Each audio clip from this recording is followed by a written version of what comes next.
Magandang araw sa inyo mga boy, welcome back ulit sa ating channel. At sa video ito, update muna tayo sa PBA team standings as of January 7, 2024.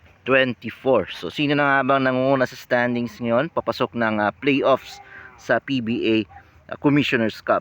Okay, so nangunguna pa rin dyan mga boy ang Magnolia Chicken Templados with 9-2 win-loss record. Although natalo sila sa last game nila, number 1, secure na sila sa number 1 standings and twice to beat advantage papasok ng quarterfinals.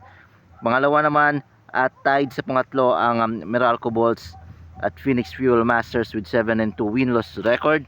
So nanalo yung Meralco sa last game nila at natalo naman yung Phoenix Fuel Masters sa last game nila. Pang-apat naman mga bay, yung San Miguel Beermen with 6-3. Actually tabla sila ng Barangay Ginebra with 6-3 win-loss record.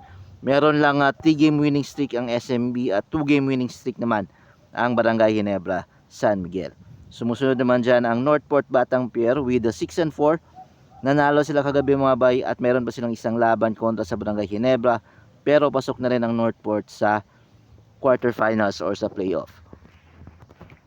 Sunod naman dyan ang Rain or Shine, panalo rin sila noong nakarang araw with 5-5 win-loss record. Tuloy pa rin yung kanilang winning streak mga bay with 5-game winning streak. Samantalang bumaba naman sa standings ang TNT Tropang Giga with 4-6 win-loss record. Meron na silang yung 3-game losing streak. Sinusundan sila dyan ng NLEX Road Warriors with 3 wins and 6 losses.